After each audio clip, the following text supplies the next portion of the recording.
ನಮಸ್ಕಾರ, ರಾಜ್ ನ್ಯೂಸ್ ಲೈನ್ಗೆ ಸುಸ್ವಾಗತ. ಇಂದಿನ ಸುದ್ದಿಗಳನ್ನು ನೋಡೋಣ.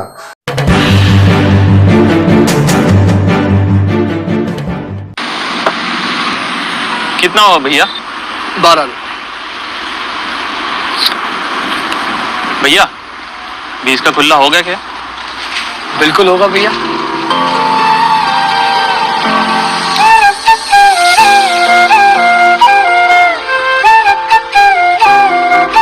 कैश नहीं कैशलेस, डिजिटल इंडिया से हर गरीब हो रहा सशक्त। ये है मोदी की गारंटी। सपने नहीं हकीकत बुनते, तभी तो सब मोदी को चुनते।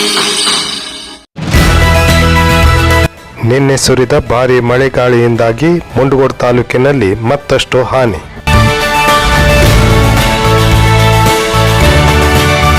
ನೇಹಾ ಹಿರೇಮಠ ಅವರ ಕ್ರೂರ ಹತ್ಯೆಯನ್ನು ಖಂಡಿಸಿ ಮುಂಡಗೋಡ್ನಲ್ಲಿ ಪ್ರತಿಭಟನೆ.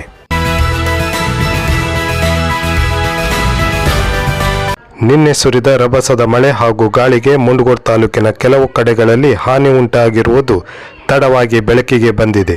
ಗುಂಜಾವತಿ ಗ್ರಾಮದಲ್ಲಿ ಫಾತಿಮಾ ಸಿದ್ದಿ ಎಂಬುವರ ಮನೆಯ ಮೇಲ್ಛಾವಣಿಯು ನಿನ್ನೆ ಸುರಿದ ಭಾರೀ ಮಳೆಗಾಳಿಯಿಂದಾಗಿ ಹಾನಿ ಸಂಭವಿಸಿದೆ.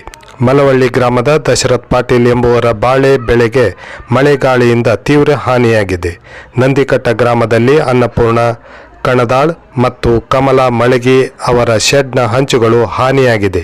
ನಂದಿಕಟ್ಟ ಗ್ರಾಮದ ವೆಂಕಟಮ್ಮ ಮಗನೂರ್ ಅವರ ಮನೆಯ ಮುಂದಿನ ತಗಡು ಮಳೆಗಾಳಿಗೆ ಹಾನಿಯಾಗಿದೆ. ನಂದಿಕಟ್ಟ ಗ್ರಾಮದ ಪ್ರಕಾಶ್ ಮೋರೆ ಮತ್ತು ರೇಣುಕಾ ಹರ್ತಿ ಅವರ ಮನೆ ಹಂಚುಗಳು, ಅತ್ತಿವೇರಿ ಗ್ರಾಮದ ಪೀರ್ಸಾ ಮತ್ತಿಗಟ್ಟಿ ಅವರ ಮನೆ ತಗಡು ಹಾಗೂ ಅರಶಿಣಗೇರಿ ಗ್ರಾಮದ ಜಯ ಲಮಾಣಿ ಅವರ ಮನೆಯ ತಗಡು ಮಳೆಗೆ ಹಾನಿಯಾಗಿದೆ.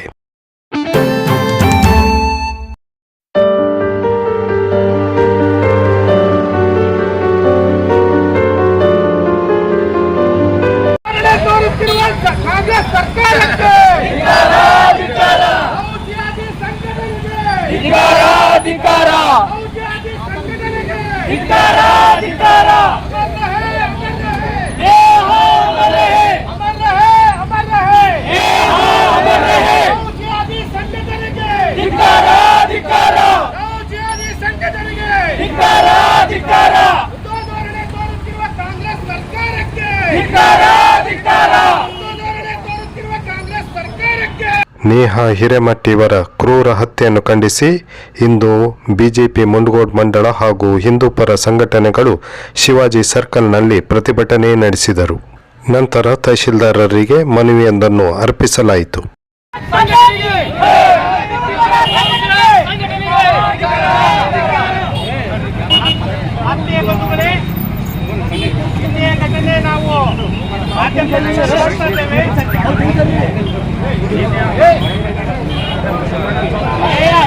ಅನ್ನುವಂತ MCA ವಿದ್ಯಾರ್ಥಿನಿ PVB ಕಾಲೇಜಿನಲ್ಲಿ ನಿನ್ನೆ ಸಾಯಂಕಾಲ ಪರೀಕ್ಷೆ ಮುಗಿಸಿ ಹೊರಗೆ ಬರ್ತಿರುವಾಗ ಫಾರೂಕ್ ಅನ್ನುವಂತ PVB ಕಾಲೇಜಿನ ಹಳೆಯ ವಿದ್ಯಾರ್ಥಿ, ಫಾಯದ್ ಅನ್ನುವಂತ PVB ಕಾಲೇಜಿನ ಹಳೆಯ ವಿದ್ಯಾರ್ಥಿ, ಈ ನೇಹಾ ಅನ್ನುವಂತ ವಿದ್ಯಾರ್ಥಿನಿ ಅವನ ಲವ್ ಪ್ರಪೋಸಲ್ನ ಒಪ್ಪಲಿಲ್ಲ ಅನ್ನುವಂತ ಒಂದು ಸಿಟ್ಟಿನಿಂದ ಸಾರ್ವಜನಿಕವಾಗಿ PVB ಕಾಲೇಜಿನ ಆವರಣದ ಒಳಗಡೆ ಹರಿತವಾದ ಚಾಕುವಿನಿಂದ 9 ಬಾರಿ ಪ್ರಾಣ ಹೋಗುವವರೆಗೂ ಚುಚ್ಚಿ ಆ ವಿದ್ಯಾರ್ಥಿಯನ್ನು ಕೊಲೆ ಮಾಡಿದ್ದಾರೆ.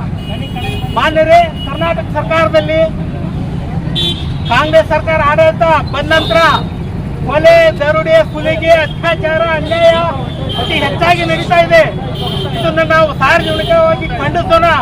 ಮತ್ತೆ ರಾಜ್ಯದಲ್ಲಿ ಶಾಂತಿ ಸ್ಥಾಪನೆ ಆಗ್ಲಿ ಅಂತ ನಾವು ವಿನಂತಿ ಮಾಡಿಕೊಳ್ತಾ, ಈ ಏನು ನೇಹಾ ಅನ್ನುವಂಥ ವಿದ್ಯಾರ್ಥಿನ ಕೊಲೆ ಮಾಡಿದಾನ ಅವನಿಗೆ ಸಂವಿಧಾನದಲ್ಲಿ ಕೊಡುವಂತ ಅತಿ ಹೆಚ್ಚಿನ ಶಿಕ್ಷಣ ಕೊಡಬೇಕು. ಮತ್ತೆ ಮುಂದೆ ಇಂಥ ದುಸ್ಸಾಹಸಕ್ಕೆ ಯಾರು ಕೈ ಹಾಕ್ಲಿಕ್ಕೆ ಹೆದರ್ಬೇಕು ಅಂತ ಕಠೋರವಾದಂತಹ ಶಿಕ್ಷಣ ಅವನಿಗೆ ಕೊಡ್ಬೇಕಂತ ಒಂದು ನಾವು ಮುಂದೋಣ. ಎಲ್ಲ ಹಿಂದೂಪರ ಸಂಘಟನೆ ಒಕ್ಕೂಟ ಮುಖಾಂತರ ನಾವು ಕರ್ನಾಟಕ ಸರ್ಕಾರಕ್ಕೆ ವಿನಂತಿ ಮಾಡ್ಕೊಳ್ತಾ, ಇವತ್ತು ನಾವು ತಹಶೀಲ್ದಾರ್ ಮುಖಾಂತರ ಮಾನ್ಯ ಮುಖ್ಯಮಂತ್ರಿಗಳಿಗೆ ಒಂದು ಸಾಕ್ಷಿ ಆಗಿದ್ದೇವೆ. ಯಾಕಂದ್ರೆ ಈ ಒಂದು ಸಂದರ್ಭದಲ್ಲಿ ಹಿಂದಿನ ದಿವಸ ನಡೆದಿರ್ತಕ್ಕಂಥ BVB ಕಾಲೇಜಿನಲ್ಲಿ ಆಗಿರ್ತಕ್ಕಂಥ ಈ ತರ ಘಟನೆಯನ್ನ ಯಾವೊಬ್ಬ ಹಿಂದೂಪರ ಸಂಘಟನೆಯ ಒಬ್ಬ ತಾಯಿ ಮತ್ತು ಒಬ್ಬ ಮಹಿಳೆಯನ್ನು ಕೂಡ ಸಹಿಸಿಕೊಳ್ಳಕ್ಕಾಗಲಾರಂತ ಘಟನೆ ಅದು. ಆ ಘಟನೆಯಲ್ಲಿ ಬಹಳ ಕ್ರೂರವಾಗಿ ಎಷ್ಟೊಂದು ಬಾರಿಯಾಗಿ ಚುಚ್ಚಿ ಕ್ರೂರಿತನದಿಂದ ಆ ಜಿಹಾದಿ ಸಂಘಟನೆಗಳ ಮನಸ್ಸಿಗೆ ಇರೋದೇ ಅಂತ ಕ್ರೂರತ್ವನ ಏನೋ ಅನ್ನಂತ ಒಂದು ಭಾವನೆಗೆ ನಾವು ಬಂದಿದ್ದೇವೆ. ಅಂತ ಮನಸ್ಸನ್ನ ಹೊಂದಿರತಕ್ಕಂತ ಜಿಹಾದಿ ಸಂಘಟನೆಗಳಿಗೆ ಪ್ರೋತ್ಸಾಹ ನೀಡ್ತಿರ್ತಕ್ಕಂಥ ನಮ್ಮ ರಾಜ್ಯ ಸರ್ಕಾರ ನಿನ್ನಿಂದಿನ ಹೇಳಿಕೆಯನ್ನು ಕೊಡ್ತಾರೆ. ಮಾನ್ಯ ಸಿದ್ದರಾಮಯ್ಯನವರು ಅದೊಂದು ಏನೋ ಅಹಿತಕರ ಘಟನೆ ಅಂತೇಳಿ ಅಂತ ಹೇಳ್ತಾ ಇದ್ದಾರೆ. ಇಂಥ ಘಟನೆಗಳು ರಾಜ್ಯದಲ್ಲಿ ಎಷ್ಟು ಮರುಕಳಿಸಿದವು, ಇದ್ಯಾವುದೂ ಕೂಡ ಅವರಿಗೆ ಲಕ್ಷ್ಯಕ್ಕೆ ಬರ್ತಾ ಇಲ್ಲ ಬಂಧುಗಳೇ. ಇವತ್ತ ನಮ್ಮ ಕಾಂಗ್ರೆಸ್ ಸರ್ಕಾರದಲ್ಲಿ ಕಾಂಗ್ರೆಸ್ ಅಧಿಕಾರದಲ್ಲಿ ಇದ್ದಿರ್ತಕ್ಕಂಥ ಕಾರ್ಪೊರೇಟರ್ ಮಗಳಿಗೆ ಈ ರೀತಿ ಆಗ್ತಾ ಇದೆ ಅಂತ ಹೇಳಿದ್ರೆ ಮುಂದಿನ ದಿನಮಾನಗಳಲ್ಲಿ ಜನಸಾಮಾನ್ಯರ ಬದುಕು ಹೇಗೆ ಕಟ್ಕೊಳ್ಬೇಕು ಇಲ್ಲಿ ರಾಜ್ಯದಲ್ಲಿ ಅಂತಕ್ಕಂಥದ್ದು ನಮಗೆಲ್ಲರೂ ಚಿಂತಾಜನಕವಾಗಿದೆ ಬಂಧುಗಳೇ. ಈ ಒಂದು ಸಂದರ್ಭದಲ್ಲಿ ನಾವೆಲ್ಲ ಉಗ್ರವಾಗಿರ್ತಕ್ಕಂಥ ಪ್ರತಿಭಟನೆಯ ಮೂಲಕವಾಗಿ ಮಾನ್ಯ ತಹಶೀಲ್ದಾರ್ಗೆ ರಾಜ್ಯಪಾಲರಿಗೆ ಈ ಮನವಿ ಪತ್ರವನ್ನು ನೀಡಲಿಕ್ಕೆ ನಾವು ಬಂದಿದ್ದೇವೆ. ಇದನ್ನ ನಾವೆಲ್ಲ ಹಿಂದೂಪರ ಸಂಘಟನೆಗಳು ಖಂಡಿಸ್ತೀವಿ.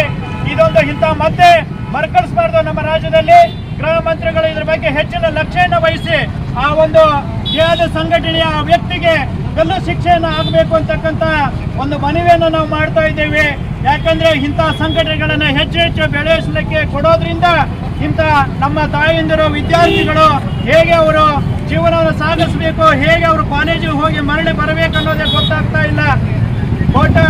ಲವ್ ಜಿಹಾದಿಗೆ ಆ ಮಹಿಳೆ ಆ ತಾಯಿ ಆ ವಿದ್ಯಾರ್ಥಿನಿ ಒಪ್ಕೊಳ್ಳದೆ ಇಲ್ಲದಕ್ಕೆ ಅಷ್ಟೊಂದು ಕ್ರೂರಿಯಾಗಿ ಚುಚ್ಚಿ ಕೊಲೆ ಮಾಡ್ತಾರೆ ಅಂತ ಹೇಳಿದ್ರೆ ಅವರ ಮನಸ್ಥಿತಿ ಹೇಗಿರ್ಬೋದು ಅನ್ನೋದನ್ನ ನಾವು ಊಹಿಸ್ಕೊಳ್ಬೇಕಾಗಿದೆ.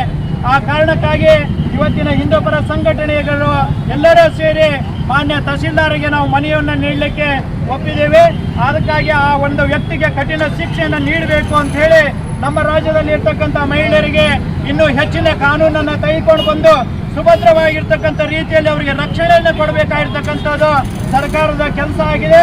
ಸರ್ಕಾರಕ್ಕೆ ನಾನು ಮನವಿ ಮಾಡ್ಕೊಳ್ತಾ ಇದ್ದೇನೆ, ನಮ್ಮ ರಾಜ್ಯದಲ್ಲಿ ಇರ್ತಕ್ಕಂಥ ಪ್ರತಿಯೊಬ್ಬ ಮಹಿಳೆಗೂ ಕೂಡ ನಿಮ್ಮ ರಕ್ಷಣೆ ಬಹಳಷ್ಟು ಅಗತ್ಯವಿದೆ.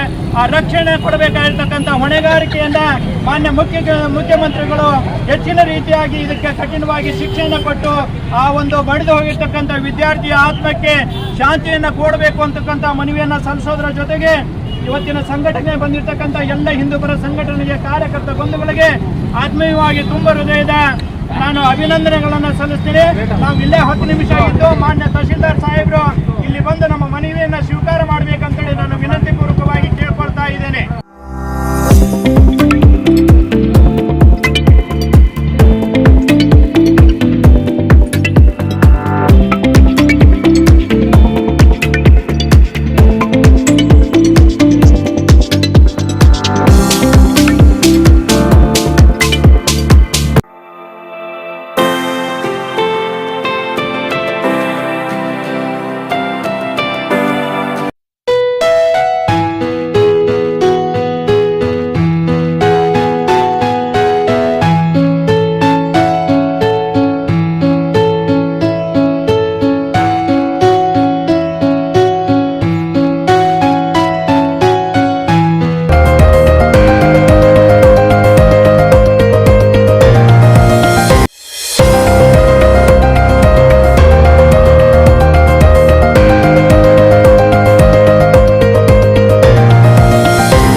ನಿಖರ ನಿಷ್ಪಕ್ಷಪಾತ ಸುದ್ದಿಗಾಗಿ ರಾಜ್ ನ್ಯೂಸ್ ಲೈನ್ ಅನ್ನು ತಪ್ಪದೇ ನೋಡಿ.